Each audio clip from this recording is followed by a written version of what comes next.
Bienvenidos a una nueva clase de la materia Desarrollo y Sociedad, Problemas y Debates Contemporáneos de la Universidad Nacional Arturo Jauretche.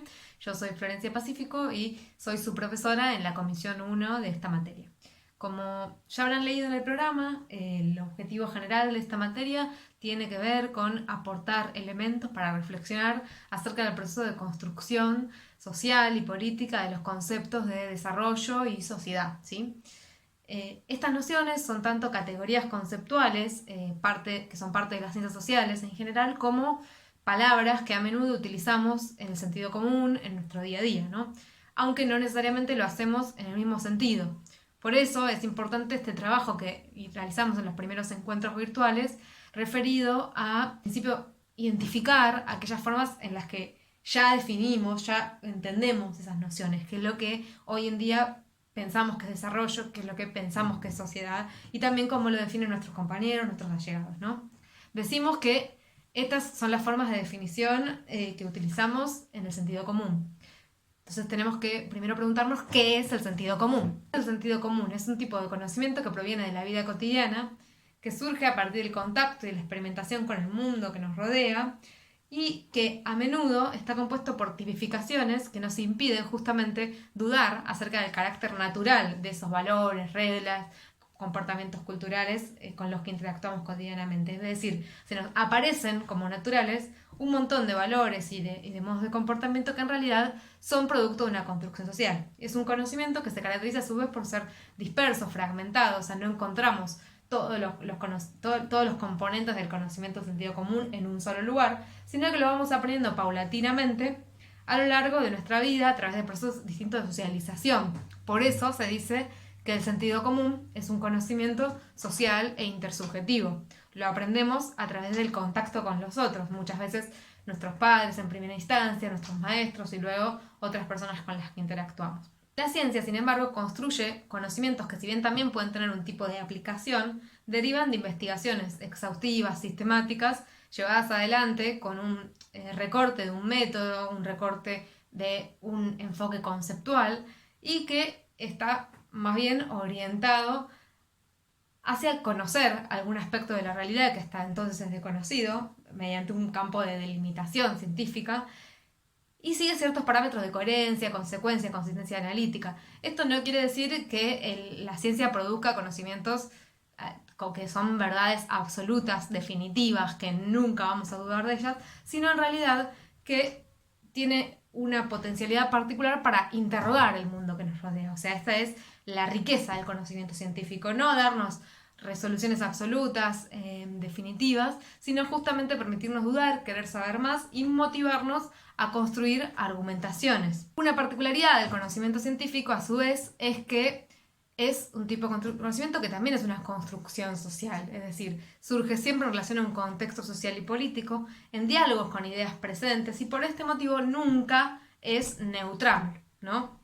Las distintas teorías que veremos a lo largo de la materia, especialmente vinculados a pensar los temas del desarrollo de las sociedades, son teorías que siempre vamos a comprenderlas en relación a su contexto de producción. Es decir, vamos a poner en relación los planteos de esas teorías con los propósitos políticos e ideológicos de las personas, los grupos de personas, los países en los que se produjeron esas teorías. Esa va a ser nuestra manera de comprender estas teorías. Por último, importante tener en cuenta que el conocimiento científico no es un camino lineal de avance hacia el éxito, hacia la construcción de una verdad absoluta, definitiva, ¿no? Justamente en un mismo momento puede haber distintas respuestas diferentes para una misma pregunta científica y varias de esas respuestas pueden ser válidas de acuerdo a una forma de ver el mundo, ¿sí? Es decir, las discusiones de las ciencias sociales están vivas, no se saldan y se olvidan, sino que están sujetas a disputas constantes que no terminan, digamos, y que son actuales. Los debates que vamos a ver en la materia son debates actuales. ¿Qué preguntas nos interesan en la materia? Bueno, decíamos que aquellas vinculadas al desarrollo de las sociedades, tales como algunas que están mencionadas en el programa, que ustedes habrán leído, imagino. Como qué entendemos por desarrollo, cómo entendemos los procesos de desarrollo, cómo y quiénes generan desarrollo, si todas las sociedades aspiran a un mismo tipo de desarrollo, cuáles son las controversias que se generan en materia de desarrollo, ¿no?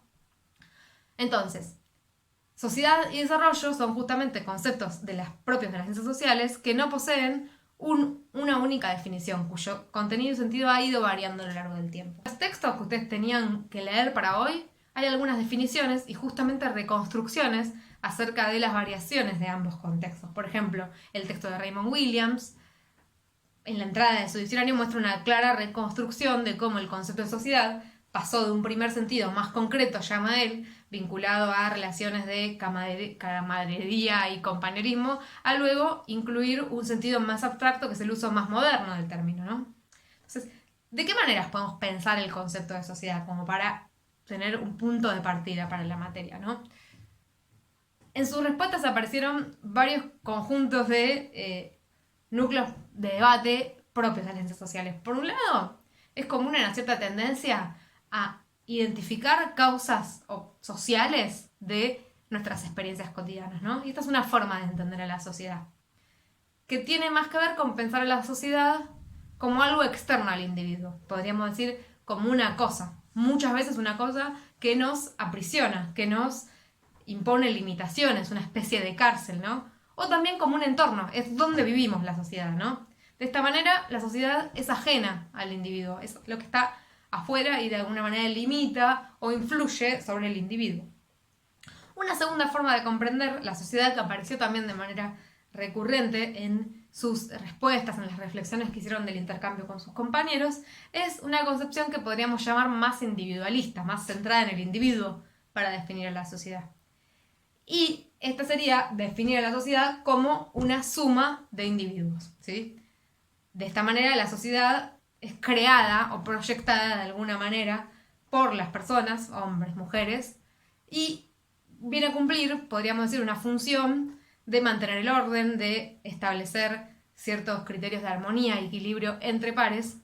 Algunos de ustedes mencionaron los conceptos de bienestar, de bien común, como aspectos fundantes de la sociedad o como el medio que vendría, el fin que vendría a cumplir la sociedad. Otra alternativa es discutir esta separación entre individuo y sociedad y pensar a la sociedad como una red de individuos, no como un conjunto, ni tampoco como algo exterior a las personas, sino como justamente una red de relaciones de interdependencia. Nos necesitamos mutuamente, para bien o para mal, y eso es lo que hace existir la sociedad, ¿no?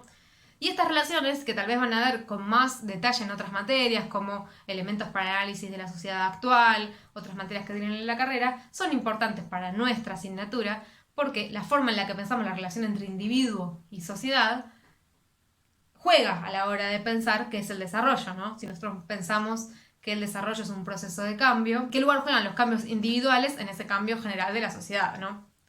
Y por otro lado, debemos preguntarnos si las sociedades son todas iguales o hay diferencias en las sociedades. Algunos de ustedes trajeron el elemento del Estado como uno de los elementos que pasarían a formar parte de esa definición de sociedad, ¿no? Y otros discutieron esa definición, dijeron no necesariamente una sociedad tiene que tener un Estado. Y otros muchos de ustedes dieron definiciones de sociedad que podrían asimilarse a lo que generalmente se entiende como Estado, ¿no? Que es pensar esta idea de la sociedad como un conjunto de personas que comparten un territorio, que comparten normas, valores, ¿no? Las respuestas que yo les di de los comentarios que fueron haciendo, algunos de ustedes les mencioné el concepto de etnocentrismo. ¿Por qué es importante este concepto? Porque es justamente esta tendencia que a veces surge de pensar a las sociedades diferentes a la nuestra con los valores propios de aquello que conocemos, que muchas veces es nuestra cultura, nuestra sociedad, ¿no? Y pensar justamente que todas las sociedades deben tener un Estado es una visión etnocéntrica, ¿no? Es pensar que aquellas características que definen a nuestra sociedad son universalizables para todas, ¿no?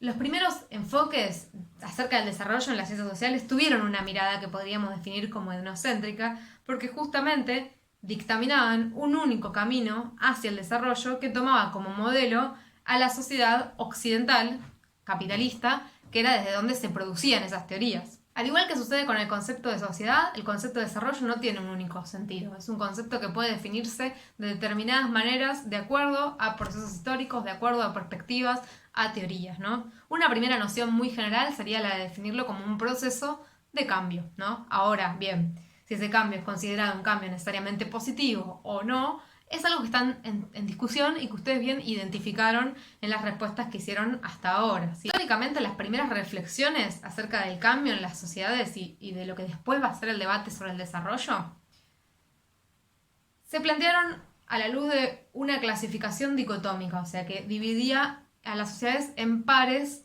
de tipos de sociedades con elementos distintivos y excluyentes. Es decir, un par que suele definirse como el de tradicional versus moderno, ¿no? Donde las sociedades tradicionales eran sociedades homogéneas, de escasa población, con predominancia de relaciones cara a cara, con costumbres más bien ligadas a la oralidad, creencias religiosas, rurales, y las modernas eran aquellas sociedades más diferenciadas, con división del trabajo especializado, con leyes escritas, con un trato más impersonal, sociedades interconectadas, conectadas con otras sociedades.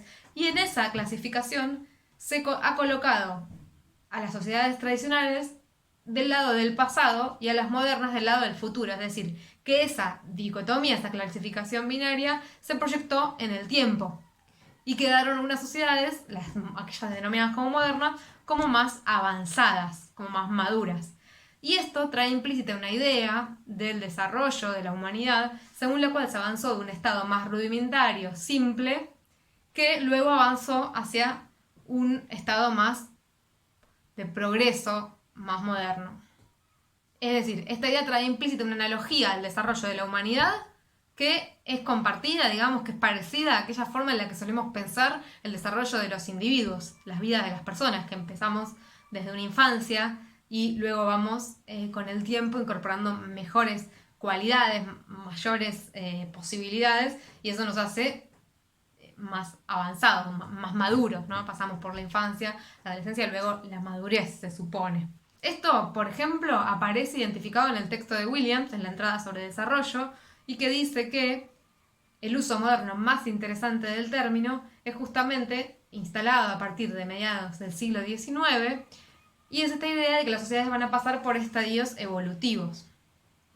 Pero ya la idea de desarrollo y su desarrollo, o sea, pensar esos estadios evolutivos con los términos, con las palabras de desarrollo y su desarrollo, se instala recién a partir de mediados de la década del 40 del siglo XX, ¿no? De 1945 aproximadamente.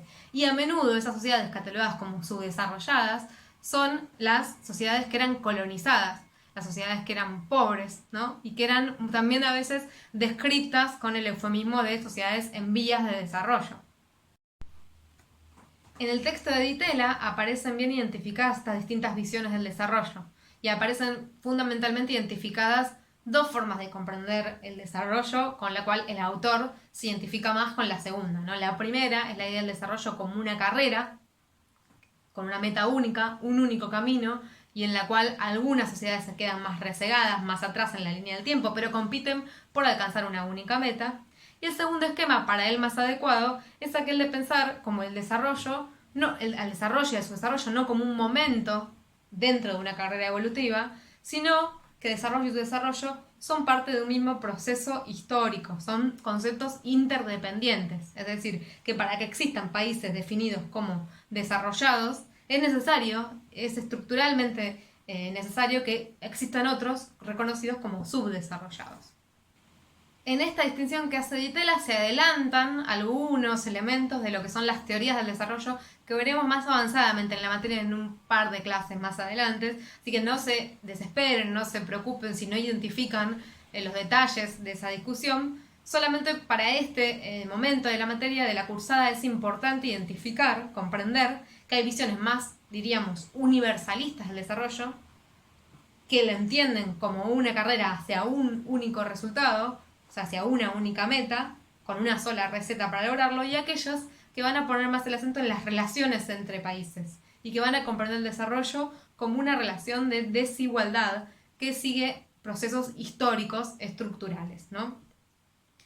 Discutir entonces las visiones universalistas del desarrollo va a permitir identificar que en nombre del avance, en nombre del progreso, muchas veces tuvieron lugar acciones violentas de sometimiento, despojo, de expropiación de recursos, ¿sí? Con el propósito, el pretexto de llevarles el progreso a sociedades consideradas más atrasadas, tuvieron lugar saqueos. A esto se refiere, por ejemplo, Williams cuando analiza críticamente o trae a colación las críticas que se le hicieron a aquellas medidas desarrolladas en nombre de ayudas para el desarrollo, ¿no? Pero para cerrar, como veremos con más atención en las siguientes clases, el debate sobre el desarrollo en esos términos, en términos de desarrollo, de subdesarrollo, de países en vía de desarrollo, se va a instalar de manera creciente, ¿no? A partir de la década de 1950, a fines de la década del 40 y ya avanzado la década del 50, ¿no? Ahí es cuando se populariza el concepto del desarrollo. Esto ya con el texto que van a leer la semana que viene, el texto de Acosta,